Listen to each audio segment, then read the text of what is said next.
جو بلوچستان میں ہم آئے روز خبریں سن رہے ہیں، بالخصوص پاک بھارت جنگ کے بعد وہاں پر دہشت گردی کے واقعات میں ٹھیک ٹھاک اضافہ ہوا ہے۔ اور ابھی ریسنٹلی یہ جو ڈاکٹر عثمان قاضی گرفتار ہوئے ہیں بلوچستان سے، یہ بھی کالعدم تنظیموں کے لیے سہولت کاری کر رہے ہیں۔ پہلے تو محرومیوں کے نام پر چیزوں کو ایکسپلائٹ کیا جاتا تھا، اب یہ تو وہ شخص ہے جو اچھا پڑھا لکھا ہے، اچھی نوکری ہے، اس کی بڑا بہترین بیک گراؤنڈ ہے۔ اس طرح کے لوگ بھی جب ان معاملات میں آ جائیں تو پھر وہ محرومیوں والا فیکٹر تو ختم ہو گیا۔ دیکھیں، مسئلہ محرومی کا نہیں ہے، جو دہشت گردی ہے اس کو سمجھنے کی ضرورت ہے کہ وہ ایک صنعت کے طور پہ دیکھی جاتی ہے۔ بالخصوص جب بھی اس کو بیرونی کسی بھی ملک کی جو ہے سپورٹ حاصل ہو، اور اس میں ہمارے پاس کوئی دو رائے نہیں ہے کہ فتنۃ الہندوستان کے پیچھے جو ہے ہندوستانی ہے، اور ہندوستانی اس لیے کر رہے ہیں کیونکہ جو ان کو سبکی ہوئی 4 دن کی جنگ کی پاکستان اور ہندوستان کے درمیان، شاید اس کا سامنا وہ اندرونی طور پہ نہیں کر سکتے۔ دوسری بات یہ کہ ان کو اس بات کا خطرہ ہے کہ پاکستان، چین اور افغانستان اگر کسی طرح مستحکم ہو جاتے ہیں اور یہاں تجارتی فضا بحال ہو جاتی ہے تو یقینی طور پر یہاں ایک بہت بڑا چیلنج کریٹ ہو جائے گا، اور ایسے چیلنج کو ظاہر ہے وہ اتنی جلدی جو ہے روک نہیں سکیں گے۔ تو اس وجہ سے نہ صرف آپ کے اداروں کو بلکہ آپ کی جو آئندہ آنے والی نسل ہے اس کو نشانہ بنایا جاتا ہے کہ وہ کسی طرح دہشت گردی کی اس جو لہر ہے اس پہ جکڑے جائیں، اور یہی وجہ ہے کہ ایک ٹارگیٹڈ اپروچ کے ذریعے گلگت بلتستان میں بھی، بلوچستان میں بھی، اور سندھ کے اندر بھی، کراچی کے پاس بھی جو ہے ایک مسلسل کوشش کی جا رہی ہے کہ کسی طرح فتنۃ الہندوستان کو جو ہے کسی طرح لسانی جو ہے رول دیا جا سکے، یا اس کو ایک اور امیج دیا جائے، اور اس کے تحت جو ہے اس دہشت گردی کی جو لہر ہے اس کو کسی طرح وہ فروغ دے سکے۔ اچھا ڈاکٹر صاحب، آپ نے افغانستان کا بھی ذکر کیا۔ 9 اگست کو ایک خبر رپورٹ ہوئی افغانستان سے، جہاں پہ افغانستان کے وزیر آبپاشی عبداللطیف منصور نے کہا کہ پاکستان کابل میں مضبوط یا خود مختار افغان حکومت نہیں دیکھنا چاہتا۔ دفتر خارجہ نے تو کہا کہ یہ حقائق سے جو ہے وہ برعکس چیزیں ہیں، حقائق سے منافی ہیں۔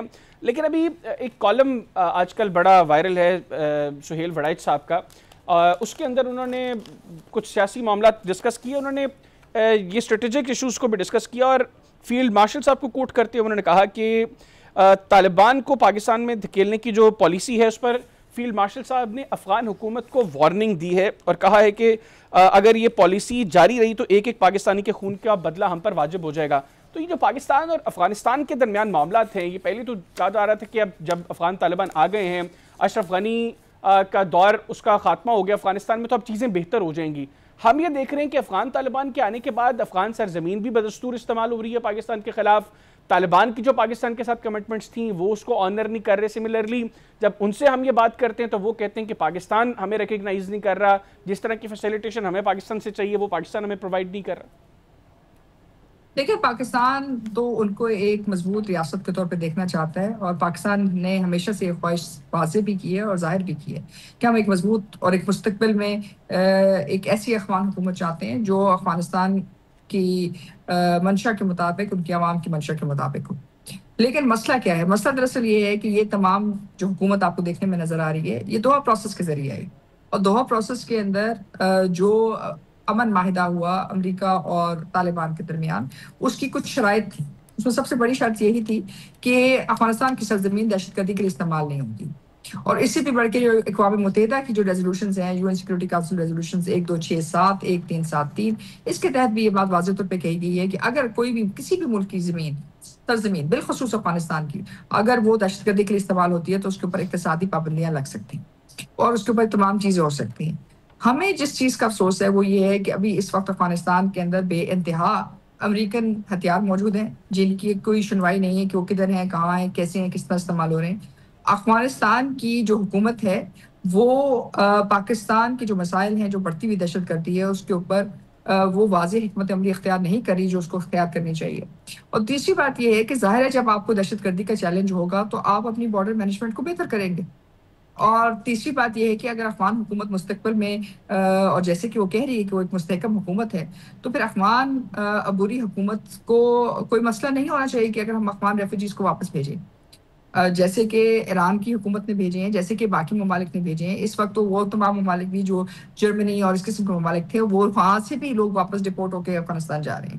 سو ظاہر ہے ہمارے پاس سب سے بڑی جو ہے ایک طرح سے ان پٹ ہے، تو ہم نے انہی لوگوں کو واپس بھیجنا ہے جو یہاں موجود ہے۔ دوسری بات یہ ہے کہ آخر کار یہ ممکن نہیں ہے کہ آپ دہشت گردی کے ذریعے پاکستان کے اوپر جو ہے زور آزمائی کریں، یا یہ سمجھیں کہ پاکستان جو ہے جو اہم معاملات ہیں پاکستان اور افغانستان کے سرحدی معاملات، یا پاکستان اور افغانستان کے درمیان تجارت کو منظم کرنا، یا اس کے درمیان ویزا پالیسی کو متحرک کرنا، اس کو لیے آپ دہشت گردی کو استعمال کریں یا دہشت گردوں کو پناہ گاہیں دیں، تو یہ تو ممکن نہیں ہے۔ کوئی ملک بھی اس بات کی اجازت نہیں دے گا کہ آپ اس کو اس قسم کی ایک کنفرنٹیشن کے اندر لے کے آئیں۔ لیکن تو لیکن ڈاکٹر صاحب، یہ یہ ایک کتنا ایسی ضروری بات ہے۔ لیکن کتنا ضروری ہے کہ اس وقت جو جیو پولیٹیکل میٹرز جس طرح چل رہے ہیں، ان معاملات کے تحت پاکستان کو افغانستان کے ساتھ اچھے تعلقات کی کتنی ضرورت ہے، اور یہ کیسے ممکن ہوں گے جب اتنا لیک آف ٹرسٹ ہے؟ پاکستان نے تو ہمیشہ کہا ہے کہ پاکستان اور افغانستان کے درمیان ایک ہی رشتہ ہے، اور رشتہ جو ہے امن کے ساتھ جڑا ہوا ہے۔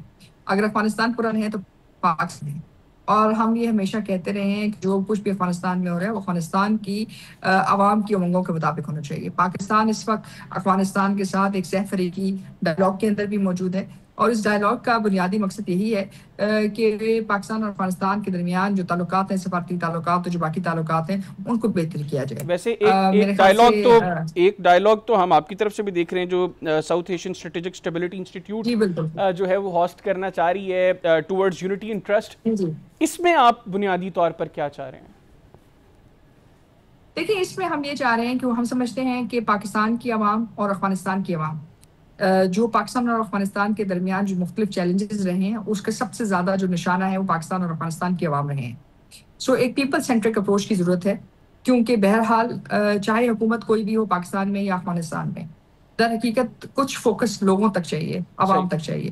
اور جو دوسرا مسئلہ افغانستان کے اندر ہے وہ یہ ہے کہ افغانستان کے اندر جو لیڈرشپ ہے وہ ان کی اپنی سینٹرز کے اوپر ہے، یعنی کہ پشتون کے پشتونوں کے ساتھ ہے، غیر پشتونوں کے ان کے ساتھ ہے۔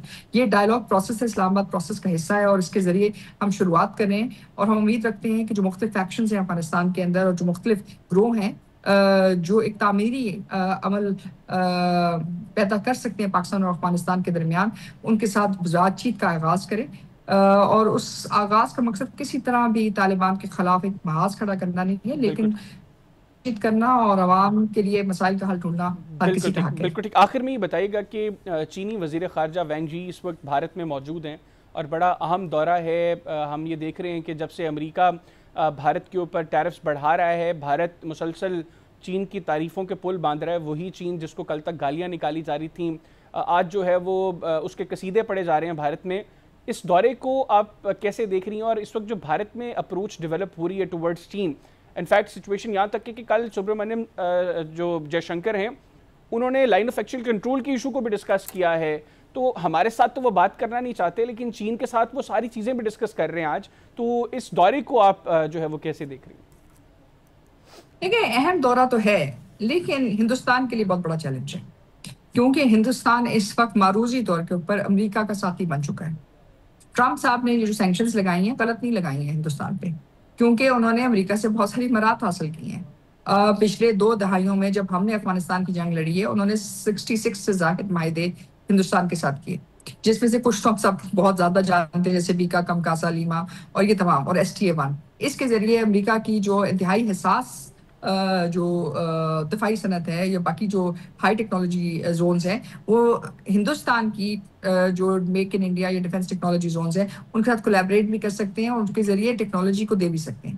اس کا جو دوسرا حصہ یہ تھا کہ امریکن ٹیکنالوجی کے مطابق میک ان انڈیا کے تحت ہندوستان جو ہے ایک مارکیٹ کا اور اکنامکس کا ایک بڑا شیئر ہندوستان امریکہ کو دے گا۔ امریکہ نے جو مراد ہندوستان کو دینی تھی، جس میں ان کا IT سیکٹر گیا، ہم سب جانتے ہیں فیس بک، واٹس ایپ، ان سب لوگوں کے ہیڈ کوارٹرز جو ہیں ہندوستان میں تھے۔ ہندوستان کی IT انڈسٹری جو ہے امریکہ گئی، ان کو کوئی نیشنل انشورنس، کوئی ٹیکسیشن دینے کی ضرورت نہیں تھی، تو یہ تمام چیزیں ان کے پاس موجود تھیں۔ لیکن جب ہندوستان کی باری آئی کہ وہ امریکہ کے لیے کچھ کرے، تو انہوں نے کہا جی ہم کچھ نہیں کر سکتے ہیں۔ اب اگر وہ کچھ نہیں کر سکتے ہیں تو پھر ان کو اس بات کی بھی لیے تیار ہونا پڑے گا کہ ہندوستان کی کو جو تمام بین الاقوامی پوزیشن، جو رائزنگ انڈیا، شائننگ انڈیا، جو مختلف انٹرنیشنل فورمز کے وہ حصے بنے ہوئے تھے، وہ سارے جو فورمز ہیں ان سب کے اندر سے دستبردار ہونا پڑے گا، کیونکہ ٹرمپ صاحب اس بات کے لیے تیار نہیں ہیں کہ امریکن پیسوں پہ، امریکن تعاون سے ہندوستان طاقت حاصل کرے اور ہندوستان اس کے بعد امریکہ کو پوچھ نہ دے. بالکل ٹھیک. ڈاکٹر صاحب میرے پاس وقت کم ہے, مجھے مختصراً یہ بتائیے گا کہ اگر نوبت یہاں تک آئی کہ بھارت کو کوآڈ اور برکس میں سے کسی ایک کا انتخاب کرنا پڑا تو آپ کے نزدیک بھارت کس کا انتخاب کرے گا؟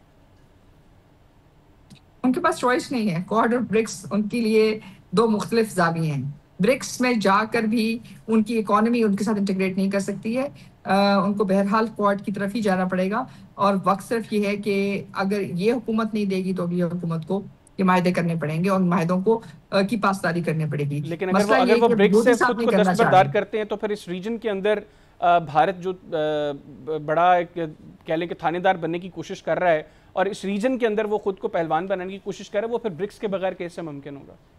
دیکھیں بات برکس کی نہیں ہے, بات یہ ہے کہ چین اور ہندوستان جو ہے ایک دوسرے کے اسٹریٹجک کمپیٹیٹرز ہیں. لیکن برکس میں روس بھی شامل ہے. نہیں, صنعت کے اندر بھی دیکھیں شامل ضرور ہے, لیکن انٹرنیشنل گلوبل کمپٹیشن کے پوائنٹ آف ویو سے, اکنامک کمپٹیشن کے پوائنٹ آف ویو سے. یعنی اگر برکس اور کوآڈ میں انتخاب کرنا پڑا تو آپ کے نزدیک بھارت جو ہے وہ یقینی طور پر کوآڈ کا انتخاب کرے گا؟ انتخاب کی بات نہیں, ان کے پاس چوائس نہیں ہے نا, خالی کوآڈ نہیں آتا نا. STA1 اور باقی تمام چیزیں یہ معاہدے ہیں, بین الاقوامی معاہدے ہیں. آپ ان میں سے اس طرح نہیں نکل سکتے جیسے کہ آپ سنٹاس کے معاہدے سے نکلنا چاہ رہے ہیں. یہ اتنا آسان نہیں ہے. تو ظاہر ہے ان معاہدوں سے ان کو پر ایک امپیکٹ آئے گا اور یہ جو امپیکٹ ہے وہ شاید اس کو دینے کے لیے تیار نہیں ہے. بالکل ٹھیک ہے. جو بلوچستان میں ہم آئے روز خبریں سن رہے ہیں, بالخصوص پاک بھارت جنگ کے بعد وہاں پر دہشت گردی کے واقعات میں ٹھیک ٹھاک اضافہ ہوا ہے. اور ابھی ریسنٹلی یہ جو ڈاکٹر عثمان قاضی گرفتار ہوئے ہیں بلوچستان سے, یہ بھی کالعدم تنظیموں کے لیے سہولت کاری کر رہے ہیں. پہلے تو محرومیوں کے نام پر چیزوں کو ایکسپلائٹ کیا جاتا تھا, اب یہ تو وہ شخص ہے جو اچھا پڑھا لکھا ہے, اچھی نوکری ہے اس کی, بڑا بہترین بیک گراؤنڈ ہے. اس طرح کے لوگ بھی جب ان معاملات میں آ جائیں تو پھر وہ محرومیوں والا فیکٹر تو ختم ہو گیا. دیکھیں مسئلہ محرومی کا نہیں ہے, جو دہشت گردی ہے اس کو سمجھنے کی ضرورت ہے کہ وہ ایک صنعت کے طور پہ دیکھی جاتی ہے. بالخصوص جب بھی اس کو بیرونی کسی بھی ملک کی جو ہے سپورٹ حاصل ہو. اور اس میں ہمارے پاس کوئی دو رائے نہیں ہے کہ فتنۃ الہندوستان کے پیچھے جو ہے ہندوستان ہی ہے. اور ہندوستان یہ اس لیے کر رہا ہے کیونکہ جو ان کو سبکی ہوئی 4 دن کی جنگ کی پاکستان اور ہندوستان کے درمیان, شاید اس کا سامنا وہ اندرونی طور پہ نہیں کر سکتے. دوسری بات یہ کہ ان کو اس بات کا خطرہ ہے کہ پاکستان, چین اور افغانستان اگر کسی طرح مستحکم ہو جاتے ہیں اور یہاں تجارتی فضا بحال ہو جاتی ہے تو یقینی طور کے اوپر یہاں ایک بہت بڑا چیلنج کریٹ ہو جائے گا. اور ایسے چیلنج کو ظاہر ہے وہ اتنی جلدی جو ہے روک نہیں سکیں گے. تو اس وجہ سے نہ صرف آپ کے اداروں کو بلکہ آپ کی جو آئندہ آنے والی نسل ہے اس کو نشانہ بنایا جاتا ہے کہ وہ کسی طرح دہشت گردی کی اس جو لہر ہے اس میں جکڑے جائیں. اور یہی وجہ ہے کہ ایک ٹارگیٹڈ اپروچ کے ذریعے گلگت بلتستان میں بھی, بلوچستان میں بھی اور سندھ کے اندر بھی, کراچی کے پاس بھی جو ہے ایک مسلسل کوشش کی جا رہی ہے کہ کسی طرح فتنۃ الہندوستان کو جو ہے کسی طرح لسانی جو ہے رول دیا جا سکے یا اس کو ایک اور امیج دیا جائے اور اس کے تحت جو ہے اس دہشت گردی کی جو لہر ہے اس کو کسی طرح وہ فروغ دے سکے. اچھا ڈاکٹر صاحب, آپ نے افغانستان کا بھی ذکر کیا. 9 اگست کو ایک خبر رپورٹ ہوئی افغانستان سے, جہاں پہ افغانستان کے وزیر آبپاشی عبداللطیف منصور نے کہا کہ پاکستان کابل میں مضبوط یا خود مختار افغان حکومت نہیں دیکھنا چاہتا. دفتر خارجہ نے تو کہا کہ یہ حقائق سے جو ہے وہ برعکس چیزیں ہیں, حقائق سے منافی ہیں. لیکن ابھی ایک کالم آج کل بڑا وائرل ہے سہیل وڑائچ صاحب کا, اس کے اندر انہوں نے کچھ سیاسی معاملات ڈسکس کیے. انہوں نے یہ اسٹریٹجک ایشوز کو بھی ڈسکس کیا اور فیلڈ مارشل صاحب کو کوٹ کرتے ہوئے انہوں نے کہا کہ طالبان کو پاکستان میں دھکیلنے کی جو پالیسی ہے اس پر فیلڈ مارشل صاحب نے افغان حکومت کو وارننگ دی ہے اور کہا ہے کہ اگر یہ پالیسی جاری رہی تو ایک ایک پاکستانی کے خون کا بدلہ ہم پر واجب ہو جائے گا. تو یہ جو پاکستان اور افغانستان کے درمیان معاملات ہیں, یہ پہلے تو کہا جا رہا تھا کہ اب جب افغان طالبان آ گئے ہیں, اشرف غنی کا دور اس کا خاتمہ ہو گیا افغانستان میں, تو اب چیزیں بہتر ہو جائیں گی. ہم یہ دیکھ رہے ہیں کہ افغان طالبان کے آنے کے بعد افغان سرزمین بھی بدستور استعمال ہو رہی ہے پاکستان کے خلاف. طالبان کی جو پاکستان کے ساتھ کمٹمنٹس تھیں وہ اس کو آنر نہیں کر رہے. سملرلی جب ان سے ہم یہ بات کرتے ہیں تو وہ کہتے ہیں کہ پاکستان ہمیں ریکگنائز نہیں کر رہا, جس طرح کی فیسیلیٹیشن ہمیں پاکستان سے چاہیے وہ پاکستان ہمیں پرووائڈ نہیں کر رہا. دیکھیں پاکستان تو ان کو ایک مضبوط ریاست کے طور پہ دیکھنا چاہتا ہے اور پاکستان نے ہمیشہ سے یہ خواہش واضح بھی کی ہے اور ظاہر بھی کی ہے کہ ہم ایک مضبوط اور ایک مستقبل میں ایک ایسی افغان حکومت چاہتے ہیں جو افغانستان کی منشا کے مطابق, ان کی عوام کی منشا کے مطابق ہو. لیکن مسئلہ کیا ہے؟ مسئلہ دراصل یہ ہے کہ یہ تمام جو حکومت آپ کو دیکھنے میں نظر آ رہی ہے یہ دوحہ پروسیس کے ذریعے ہے، اور دوحہ پروسیس کے اندر جو امن معاہدہ ہوا امریکہ اور طالبان کے درمیان، اس کی کچھ شرائط تھی. اس میں سب سے بڑی شرط یہی تھی کہ افغانستان کی سرزمین دہشت گردی کے لیے استعمال نہیں ہوگی. اور اس سے بھی بڑھ کے جو اقوام متحدہ کی جو ریزولوشنز ہیں، U N security council resolutions 1267 1373، اس کے تحت بھی یہ بات واضح طور پہ کہی گئی ہے کہ اگر کوئی بھی کسی بھی ملک کی سرزمین بالخصوص افغانستان کی اگر وہ دہشت گردی کے لیے استعمال ہوتی ہے تو اس کے اوپر اقتصادی پابندیاں لگ سکتی ہیں اور اس کے اوپر تمام چیزیں ہو سکتی ہیں. ہمیں جس چیز کا افسوس ہے وہ یہ ہے کہ ابھی اس وقت افغانستان کے اندر بے انتہا امریکن ہتھیار موجود ہیں جن کی کوئی سنوائی نہیں ہے کہ وہ کدھر ہیں، کہاں ہیں، کیسے ہیں، کس طرح استعمال ہو رہے ہیں. افغانستان کی جو حکومت ہے وہ پاکستان کے جو مسائل ہیں، جو بڑھتی ہوئی دہشت گردی ہے، اس کے اوپر وہ واضح حکمت عملی اختیار نہیں کر رہی جو اس کو اختیار کرنی چاہیے. اور تیسری بات یہ ہے کہ ظاہر ہے جب آپ کو دہشت گردی کا چیلنج ہوگا تو آپ اپنی بارڈر مینجمنٹ کو بہتر کریں گے.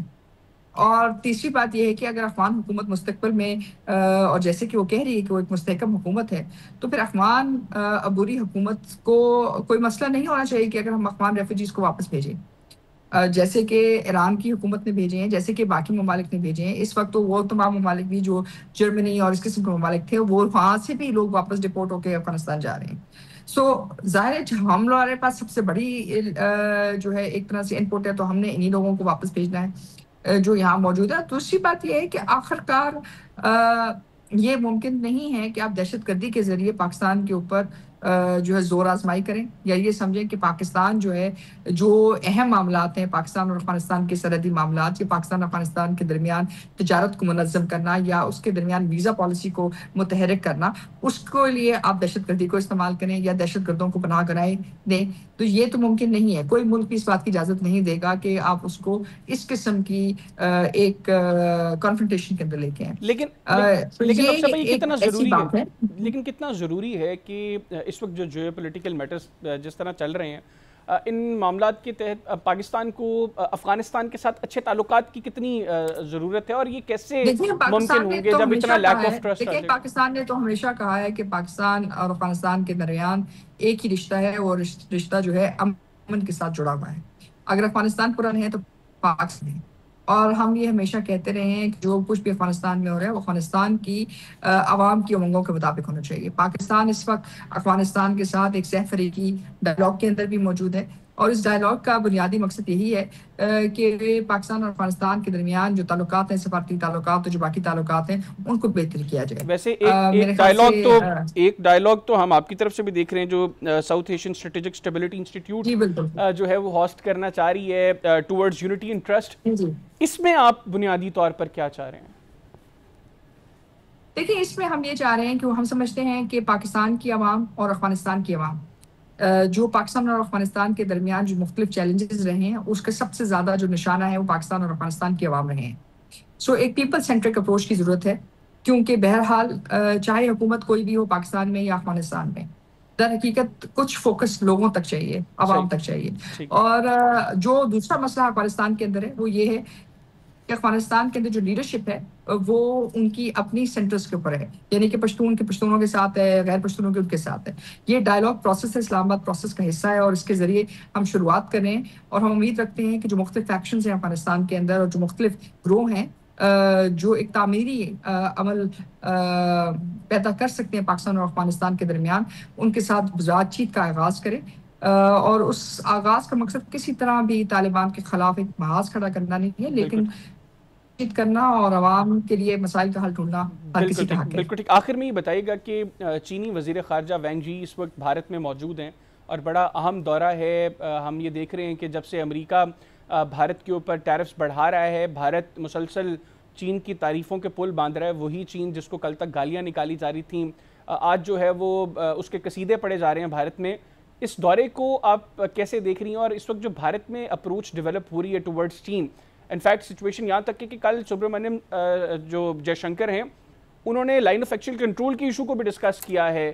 تو ہمارے ساتھ تو وہ بات کرنا نہیں چاہتے، لیکن چین کے ساتھ وہ ساری چیزیں بھی ڈسکس کر رہے ہیں آج. تو اس دورے کو آپ جو ہے وہ کیسے دیکھ رہی ہیں؟ دیکھیں، اہم دورہ تو ہے، لیکن ہندوستان کے لیے بہت بڑا چیلنج ہے، کیونکہ ہندوستان اس وقت معروضی طور کے اوپر امریکہ کا ساتھی بن چکا ہے. ٹرمپ صاحب نے یہ جو سینکشنز لگائی ہیں غلط نہیں لگائی ہیں ہندوستان پہ، کیونکہ انہوں نے امریکہ سے بہت ساری امارات حاصل کی ہیں۔ پچھلے 2 دہائیوں میں جب ہم نے افغانستان کی جنگ لڑی ہے، انہوں نے 66 سے زائد معاہدے ہندوستان کے ساتھ کیے، جس میں سے کچھ تو سب بہت زیادہ جانتے ہیں، جیسے بیکا کمکاسا لیما اور یہ تمام، اور STA1۔ اس کے ذریعے امریکہ کی جو انتہائی حساس جو دفاعی صنعت ہے یا باقی جو ہائی ٹیکنالوجی زونز ہیں، وہ ہندوستان کی جو میک ان انڈیا یا ڈیفینس ٹیکنالوجی زونز ہیں ان کے ساتھ کولیبریٹ بھی کر سکتے ہیں اور ان کے ذریعے ٹیکنالوجی کو دے بھی سکتے ہیں۔ اس کا جو دوسرا حصہ یہ تھا کہ امریکن ٹیکنالوجی کے مطابق میک ان انڈیا کے تحت ہندوستان جو ہے ایک مارکیٹ کا اور اکنامکس کا ایک بڑا شیئر ہندوستان امریکہ کو دے گا۔ امریکہ نے جو مراد ہندوستان کو دینی تھی، جس میں ان کا IT سیکٹر گیا، ہم سب جانتے ہیں فیس بک، واٹس ایپ، ان سب لوگوں کے ہیڈ کوارٹرز جو ہیں ہندوستان میں تھے۔ ہندوستان کی IT انڈسٹری جو ہے امریکہ گئی، ان کو کوئی نیشنل انشورنس، کوئی ٹیکسیشن دینے کی ضرورت نہیں تھی، تو یہ تمام چیزیں ان کے پاس موجود تھیں۔ لیکن جب ہندوستان کی باری آئی کہ وہ امریکہ کے لیے کچھ کرے تو انہوں نے کہا جی ہم کچھ نہیں کر سکتے۔ اب اگر وہ کچھ نہیں کر سکتے ہیں تو پھر ان کو اس بات کی بھی لیے تیار ہونا پڑے گا کہ ہندوستان کی کو جو تمام بین الاقوامی پوزیشن، جو رائزنگ انڈیا، شائننگ انڈیا، جو مختلف انٹرنیشنل فورمز کے وہ حصے بنے ہوئے تھے، وہ سارے جو فورمز ہیں ان سب کے اندر سے دستبردار ہونا پڑے گا، کیونکہ ٹرمپ صاحب اس بات کے لیے تیار نہیں ہیں کہ امریکن پیسوں پہ، امریکن تعاون سے ہندوستان طاقت حاصل کرے اور ہندوستان اس کے بعد امریکہ کو پوچھ نہ دے۔ بالکل ٹھیک ڈاکٹر صاحب، میرے پاس وقت کم ہے، مجھے مختصراً یہ بتائیے گا کہ اگر نوبت یہاں تک آئی کہ بھارت کو کوآڈ اور برکس میں سے کسی ایک کا انتخاب کرنا پڑا تو آپ کے نزدیک بھارت کس کا انتخاب کرے گا؟ ان کے پاس چوائس نہیں ہے۔ کوآڈ اور برکس ان کے لیے 2 مختلف زاویے ہیں۔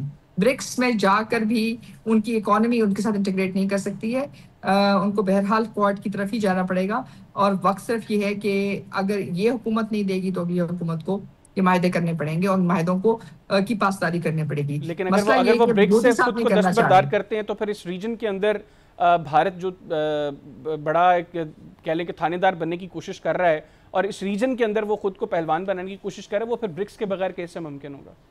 دیکھیں بات برکس کی نہیں ہے، بات یہ ہے کہ چین اور ہندوستان جو ہے ایک دوسرے کے اسٹریٹجک کمپیٹیٹرز ہیں۔ لیکن برکس میں روس بھی شامل ہے۔ نہیں، صنعت کے اندر بھی دیکھو شامل ضرور ہے، لیکن انٹرنیشنل گلوبل کمپٹیشن کے پوائنٹ آف ویو سے، اکنامک کمپٹیشن کے پوائنٹ آف ویو سے، یعنی اگر برکس اور کوآڈ میں انتخاب کرنا پڑا تو آپ کے نزدیک بھارت جو ہے وہ یقینی طور پر کوآڈ کا انتخاب کرے گا؟